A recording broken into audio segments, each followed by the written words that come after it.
네, 한 주간 잘 지내셨습니까? 오늘은 출애굽기 말씀을 함께 나누도록 하겠습니다. 먼저 출애굽기의 구조가 어떤지를 살펴보겠습니다.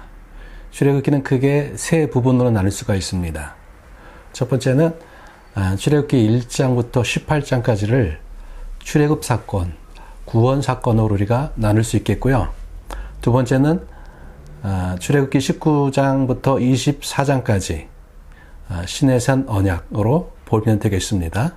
그리고 세 번째로 25장부터 40장까지를 성막으로 보면 되겠습니다. 그래서 출애굽기는 이렇게 크게 세 부분으로 나눌 수 있겠습니다. 출애굽기는 이집트에서 시작합니다. 이집트에서 이스라엘 백성들이 430년의 시간을 보내게 되지요. 왜 430년의 시간을 이집트에서 보내야 했는가? 첫 번째는 가나안 땅의 죄가 차지 않았기 때문입니다. 하나님은 가나안 땅을 그냥 쓸어버린 것이 아니에요. 창세기 15장에 보면은 하나님께서 아브라함의 자손이 애굽에서 400년의 시간을 보내겠다고 하십니다. 그 이유가 그들의 죄가 아직 차지 않았다고 말씀하고 있으세요. 가나안 땅의 죄가 아직 차지 않았다는 것입니다. 하나님은 가나안 땅을 그냥 이스라엘에게 주신 것이 아니에요. 가나안 땅이 어떤 땅이었는가? 그 땅의 사람들이 어떤 풍속을 행했는가? 레위기 18장 21절부터 23절까지 보면은 자세히 알 수가 있습니다. 제가 한번 읽어드릴게요. 너는 결단코 자녀를 몰렉에게 주어 불로 통과하게 하므로 내 하나님의 이름을 욕되게 하지 말라. 나는 여호와이니라. 너는 여자와 동침한 같이 남자와 동침하지 말라. 이는 가증한 일이니라.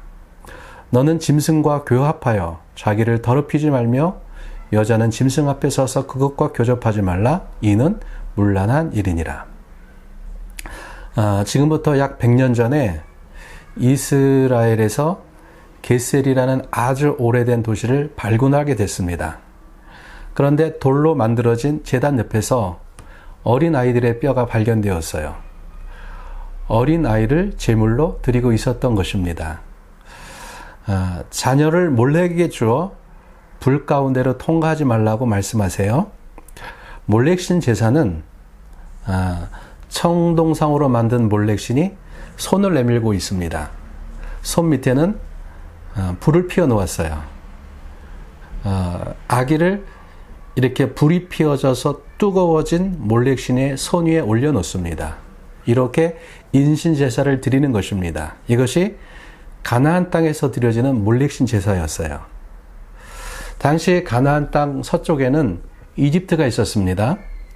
당시 이집트에 만연했던 성문화가 짐승들과 성행위를 하는 수간이었어요.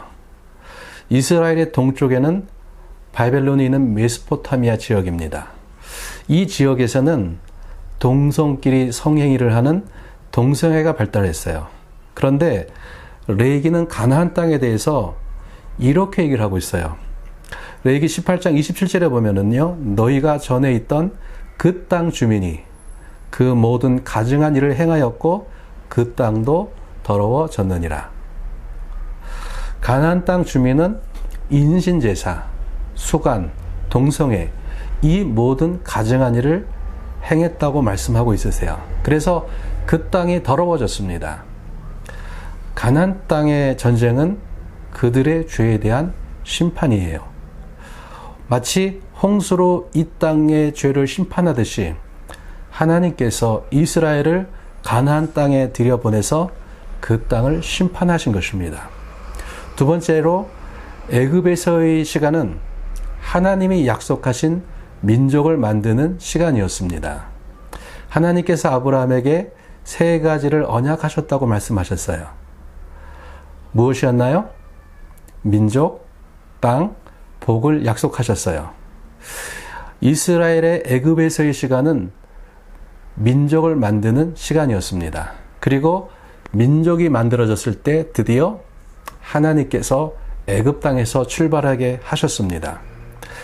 하나님이 왜 야곱의 식구들을 애굽으로 보내서 민족을 만들게 하셨는가? 가나안 땅에서 민족을 이루면 되지 않았는가? 애굽 땅은요, 민족을 만들기에 가장 좋은 땅입니다. 마치 어머니의 자궁 같은 땅이었어요. 그래서 하나님께서 야곱의 가족을 애굽으로 보내서 민족을 만들게 하신 것이죠. 제가 한 가지 질문해 볼게요. 애굽에 있는 이스라엘 백성이 하나님에 대해서 얼마나 알았을까요? 먼저요, 아브라함이 하나님을 어떻게 알았을까요? 당시에는 성경도 없었잖아요. 하나님을 경험해서 알았겠지요. 그러면 이삭은요? 아버지 아브라함에게 하나님에 대해서 듣고 또 자신의 경험을 통해서 하나님을 알았겠지요. 야곱은요? 아마 할아버지와 아버지에게서 듣고 자신의 경험을 통해서 하나님에 대해서 배웠을 거예요. 야곱의 12아들은 하나님을 어떻게 알았을까요? 아버지 야곱을 통해서 들었겠지요. 그리고 그 야곱의 식구들 70명이 가나안 땅에서 애굽으로 옮겨지게 됩니다. 70명이 하나님에 대해서 이야기를 듣는 것이 가능할까요? 가능하겠죠. 그런데요, 400년의 시간이 흘렀습니다. 그들이 하나님에 대해서 제대로 알았을까요? 저는 저희 할아버지에 대해서는 조금 알아요. 그런데 증조 할아버지는 전혀 몰라요. 아무것도 모릅니다. 400년이 흘렀어요. 그들이 하나님에 대해서 제대로 알았을까요? 그리고 그들의 인구는 200만 명 정도 되었을 거예요. 그들에게 하나님에 대해서 온전히 알려주는 것이 가능했을까요? 아니었을 거예요. 그들의 직업이 게다가 무엇입니까? 노예입니다. 그냥 노예가 아니에요. 자신도 노예이고 자신의 아버지도, 자신의 할아버지도, 할아버지의 할아버지도 노예였어요. 뼛속까지 노예입니다. 노예의 삶이 어땠을까요? 아침에 일어나 가서 하루 종일 고된 노동을 합니다. 밤늦게 들어옵니다. 들어오자마자 쓰러져. 잘 수밖에 없어요. 삶이 피곤해요. 이들이 무엇인가를 알고 배우는 것 자체가 피곤합니다. 그러면 당시 애굽 사람들은 어떤 종교관을 가지고 있었을까요? 이집트 종교의 특징은요, 자연이 다 신입니다. 결혼했는데 아이를 가졌으면 좋겠다. 어떻게 할까요? 개구리 신에게 가서 비는 겁니다. 왜 개구리 신에게 빌었는가? 이집트에는 나일강이 있습니다. 나일강에는 해마다 홍수가 있었는데 홍수 후에 개구리들이 엄청나게 불어나는 거예요. 그래서 이집트 사람들은 개구리의 신 헤게트가 많은 아이들을 낳게 한다고 믿었어요. 그래서 아기를 낳기를 원하는 사람들은 개구리 신에게 아이를 달라고 구했어요. 내게 지식과 지혜가 필요하다. 그들은 뱀을 지혜롭게 생각했어요. 그래서 뱀신에게 가서 절을 했습니다. 전쟁에 나갈 때는 메뚜기 신에게 절해요. 이것이 그들의 신이었습니다. 한 가지 더 생각해 볼게요. 여기에 이집트의 아이가 하나가 있어요. 그리고 저쪽에 건장한 10명의 이스라엘의 장정이 있습니다. 아이가 10명의 이스라엘 장정을 불러요. 일로 와. 그리고 왔어요. 무릎 꿇어. 어떻게 할까요? 무릎 꿇어야 합니다. 왜냐하면 노예이기 때문이에요. 노예가 말 듣지 않으면 죽습니다. 이것이 그들의 정체성이었어요. 이스라엘의 모습이었어요. 여호와 하나님, 이스라엘의 하나님, 그분은 누구의 신입니까? 사람들에게 어떻게 보여졌을까요? 노예들의 신이에요. 당시는 모든 것이 신들과 연관되어져 있는 사회였습니다. 두 나라가 전쟁을 해요. 전쟁에서 우리나라가 이겼어요. 누가 이긴 것입니까? 우리나라의 신이 세서 이긴 거예요. 당시의 사람들은 그렇게 생각했어요. 애굽의 신들과 종들의 신, 누가 세다고 생각했을까요? 당연히 애굽의 신들이 세다고 생각했어요. 당시 애굽은 세계 최고의 강국이었어요. 왜 사람들이 이렇게 애굽이 최고의 나라가 되었다고 생각할까요? 애굽의 신들이 최고이기 때문에, 가장 강한 신들이기 때문에 애굽이 강한 나라가 되었다고 생각해요. 모세가 애굽의 왕에게 찾아갔을 때 이스라엘의 하나님이 나를 보내셨다고 얘기를 합니다. 그때 왕이 비웃지요. 여호와가 누구냐? 왕이 생각하기에 웃긴 것입니다. 종놈들의 신의 이름으로 왔다니까 웃긴 거예요. 자기 뒤에는, 왕의 뒤에는요, 쟁쟁한 애굽의 신들이 있어요. 그래서 어떻게 합니까? 벽돌을 만들 때 쓸 집을 주지 말고 전과 같은 벽돌의 숫자를 만들라고 합니다. 하나님께서 애굽에 10가지 재앙을 내리세요. 10가지 재앙을 내리신 목적이 무엇인가? 첫 번째는 하나님이 어떤 분인가를 가르치신 것입니다.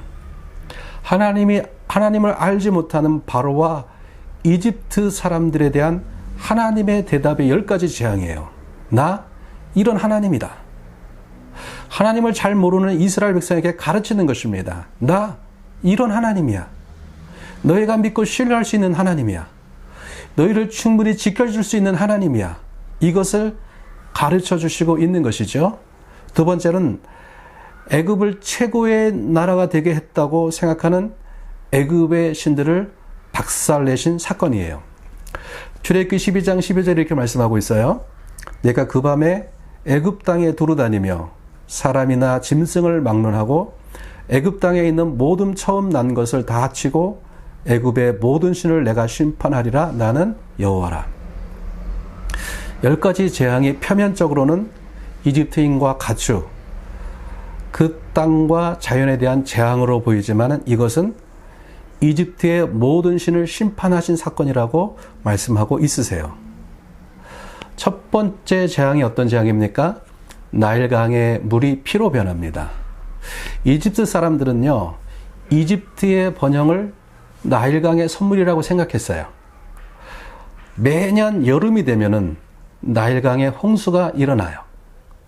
홍수와 함께 나일강의 상류에서 흙토, 검은 흙이 물과 함께 실려옵니다. 물이 범람하고 농사짓기에 가장 좋은 땅으로 변하는 거예요. 이집트 사람은 이러한 홍수의 도착을 나일강의 신 하피가 도착한 것으로 여겼어요. 그래서 나일강의 신 하피를 숭배했습니다. 물이 피로 변한 사건은 나일강의 신 하피를 박살낸 거예요. 두 번째 재앙이 개구리 재앙입니다. 애굽 사람들은 아기가 필요할 때 개구리 신 하게트에게 빌었어요. 이 개구리가 재앙이 됩니다. 10가지 재앙은 이집트를 최고의 나라가 되게 해 주었다고 믿는 그들의 신들을 하나님이 하나씩 불러내서 그들을 깨트리신 거예요. 나일강의 신 하피를 박살내고, 개구리 신 하게트 너 나와 박살내시고, 마지막에는 최고의 신이라는 태양신 레와 신의 아들이라는 바로를 박살내십니다. 바로 10가지 재앙은 이집트의 모든 신들을 향한 하나님의 승리인 것입니다. 애굽과 그들의 신을 하나님께서 아주 자근자근 밟아주시면서 내가 이런 하나님이야, 이런 것을 가르치신 것이지요. 내가 이렇게 센 하나님이야. 이스라엘, 너희들이 믿고 의지할 수 있는 그런 하나님이야. 이것을 가르쳐 주시고 있는 것입니다. 그 결과가 무엇입니까? 출애굽기 12장 38절에 보면은 수많은 잡족과 양과 소와 힘이 많은 가축이 그들과 함께 하였다고 말씀하고 있습니다. 이스라엘이 애굽을 떠날 때 이스라엘 백성들만 떠난 것이 아니에요. 많은 다른 민족들이 함께 동참했습니다. 그들이 본 거예요. 이스라엘의 하나님 앞에서 애굽의 신들이 박살나는 것을 본 것이죠. 그래서 그들도 같이 출애굽에 대열에 함께 참여했던 것입니다.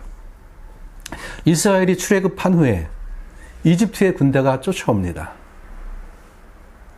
다시 잡아들이겠다고 군대를 데리고 쫓아오고 있어요. 왜인가요? 여러분, 고대의 부는 노예들의 노동력에서 왔습니다. 고대 시대에 그가 얼마나 잘 사는가? 무엇을 보면 압니까? 그가 데리고 있는 노예가 몇 명인가를 보면 압니다. 로마 시대 때 노예들의 평균 수명이 30살이었다고 해요. 노예들이 고생하면 고생할수록 주인들은 잘 사는 거예요. 이스라엘이 한꺼번에 빠져나가요. 장정만 60만이고요. 만약 여자까지 함께 했다면요, 120만 명 정도 되었을 거예요. 120만 명의 노동력이 빠져나간다? 여러분, 이것이 얼마만한 재산일까요? 로마 시대에 그 집에 1000명의 노예가 있다? 어마어마한 대부자입니다. 200만 명의 사람이 빠져나간다. 엄청난 재산이 나간다는 것입니다. 하나님이 재앙으로 애굽을 박살내셨어요. 그런데 무엇만 있으면 재건할 수 있습니까? 노예들이 있으면 다시 재건할 수 있어요. 그러한 노동력마저 싹 빠져나간다? 이제 망한 데다. 더 이상 재건의 희망이 사라지는 거예요. 그래서 군대를 모아서 쫓아옵니다. 여기서 한번 생각해 보았으면 좋겠어요. 이스라엘 사람들이 이집트에서 무엇 했습니까? 벽돌을 구웠던 사람들이에요. 전쟁을 해본 적이 없는 사람이에요. 홍해에서 그들이 어떤 사건을 접합니까? 애굽의 군대가 하나님의 손길 아래서 완전히 바다에 수장되어집니다. 당시 애굽의 군대는 세계 최강의 군대였어요. 이 애굽의 군대와 마병이 하나님의 손에 의해서 완전히 전멸되어져요. 하나님이 이스라엘에게 가르치고 있는 것입니다. 전쟁은 여호와께 속했다는 거예요. 왜요? 그들이 가나안 땅에 들어가서 무엇 해야 됩니까? 전쟁을 해야 돼요. 이 홍해 사건을 통해서 하나님이 가르치시고 있는 것이죠. 가나안의 전쟁 걱정하지 마. 애굽도 박살냈는데 가나안 땅의 민족들 아무것도 아니야. 말씀하시는 것이죠. 그래서 신명기 7장 18절 19절에 보면은요, 하나님이 그렇게 말씀하시죠. 가나안 땅의 사람들, 그들을 두려워하지 말고 네 하나님이 여호와께서 애굽에서 행하신 것을 기억하라고 말씀하고 있으세요. 이렇게 출애굽한 이스라엘 백성들이 시내산에 도착합니다. 출애굽 사건을 이렇게 설명할 수 있습니다. 왕자가 감옥에 갇힌 공주를 구해낸 거예요. 왕자가 공주를 구해낸 후에 결론이 어떻게 나야 됩니까? 결혼식으로 끝나야 하는 것이죠. 만일 왕자가 공주를 구해낸 후에 공주를 광야에 버리고 그냥 가버렸다. 이야기가 이렇게 끝나면 안 되는 거지요. 결혼식으로 끝나야 돼요. 바로 구원자이신 왕자 하나님과 공주 이스라엘의 결혼식, 그것이 시내산 언약입니다. 출애굽기 19장부터 24장까지의 내용이 시내산 언약이에요. 결혼한 후에는 무엇이 있어야 되나요? 함께 살 집이 필요해요. 그래서 하나님이 이스라엘에게 무엇을 만들라고 하십니까? 성막을 만들라고 하세요. 하나님과 이스라엘이 함께 살아가는 집, 그것이 성막이에요. 같이 살다 보면은 부부간에 어떤 일이 생깁니까? 갈등이 생기고 싸움이 생겨요. 갈등이 생기고 싸울 때 갈라서야 하나요? 그럴 때 부부 사이에 회복이 필요한 거예요. 부부 사이의 회복을 위해 하나님이 준비하신 것이 레위기의 제사인 것입니다. 그러면 율법은 무엇인가? 하나님의 백성에게 주신 하나님 나라의 헌법인 것이죠. 여기서 언약에 대해서 잠깐 보겠습니다. 성경은 언약의 책이에요. 구약은 옛 언약이란 말씀이고 신약은 새 언약이란 말씀이에요. 성경을 이해하는 데 있어서 언약을 이해하는 것은 너무나도 중요한 것입니다. 모든 언약의 기반은 아브라함 언약이에요. 하나님이 쪼갠 고기 사이로 지나시지요. 그런데 이 아브라함 언약의 특징은 무조건적 언약, 은혜 언약이에요. 이 약속을 이루시기 위해서 하나님께서 자기의 아들 예수님을 세상에 보내셔서 죽게 하셨지요. 그런데 신의 산 언약의 성격은 틀립니다. 신의 산 언약을 종주권 언약이라고 하는데 이것은 조건 언약이에요. 마치 왕과 신하 사이에 맺는 언약, 종주국과 봉신국 사이에 맺는 언약, 이런 것이 종주권 언약이라고 하는데 이 언약은 조건적인 언약이에요. 이러한 종주권 언약은 반드시 언약 문서에 이런 부분이 들어갑니다. 축복과 저주가 나와요. 레위기 26장과 신명기 27장, 28장이 축복과 저주의 내용이에요. 내가 순종하면 이렇게 축복할 거야. 내가 순종하지 않으면 이렇게 저주할 거야. 조건적입니다. 바로 언약을 지키지 않으면 하나님의 심판이 임하는 것입니다. 여러분, 자녀가 어리거나 아기일 때는 어떻게 하나요? 무조건적으로 먹이고 보호합니다. 그런데 아기가 자라서 이제는 학교에 들어가고 이제 성장하면 어떻게 합니까? 조건이 들어가는 거예요. 나쁜 일을 했는데 잘했다 하면서 칭찬합니까? 아니에요. 그때는 회초리를 들고 혼내는 것이에요. 그래서 다시는 나쁜 일을 못하게 하는 것이죠. 그런데 미워서 그렇게 합니까? 아니죠. 사랑하기 때문이에요. 신의 산 언약의 성격이 그런 거예요. 언약을 맺을 때 그러면 그 언약이 언제부터 유효한가? 피가 뿌려질 때부터입니다. 출애굽기 24장 6절에서 8절을 제가 잠깐 읽겠습니다. 모세가 피를 가지고 반은 여러 양푼에 담고 반은 제단에 뿌리고 언약서를 가져다가 백성에게 낭독하여 듣게 하니 그들이 이르되 여호와의 모든 말씀을 우리가 준행하리이다. 모세가 그 피를 가지고 백성에게 뿌리며 이르되 이는 여호와께서 이 모든 말씀에 대하여 너희와 세우신 언약의 피니라. 신의 산 언약을 맺을 때 피가 뿌려졌습니다. 양푼에 담긴 피는 그 반은 제단에, 나머지 반은 백성에게 뿌려졌어요. 이 피를 언약의 피라고 말씀하고 있으세요. 여러분, 시나산에서 맺은 언약이 깨어졌습니까? 구약이 깨어졌습니까? 깨어졌어요. 그래서 나라가 망하고 적국에 끌려가게 됩니다. 그런데 아브라함 언약이 살아있나요? 살아있어요. 그래서 신의 산 언약, 옛 언약이 깨어지는 그때에 하나님께서 예레미야를 통해서 새로운 언약을 주시죠. 그것이 예레미야 31장 31절부터 33절의 말씀이에요. 제가 읽겠습니다. 여호와의 말씀이니라. 보라, 날이 이르리니 내가 이스라엘 집과 유다 집에 새 언약을 맺으리라. 이 언약은 내가 그들의 조상들의 손을 잡고 애굽 땅에서 인도하여 내던 날에 맺은 것과 같지 아니할 것은 내가 그들의 남편이 되었어도 그들이 내 언약을 깨뜨렸음이라. 여호와의 말씀이니라. 그러나 그날 후에 내가 이스라엘 집과 맺을 언약은 이러하니 곧 내가 나의 법을 그들의 속에 두며 그들의 마음에 기록하여 나는 그들의 하나님이 되고 그들은 내 백성이 될 것이라. 여호와의 말씀이니라. 하나님께서 옛 언약이 깨어질 때 새 언약을 약속하셨어요. 그러면 새 언약이 언제부터 유효한가? 피가 뿌려질 때부터 새 언약이 유효한 것이죠. 마가복음 14장 24절 이렇게 말씀해요. 이르시되 이것은 많은 사람을 흘리는 나의 피 곧 언약의 피니라. 예수님의 피를 언약의 피 곧 새 언약의 피라고 말씀하고 있으세요. 그래서 신약인 것이죠.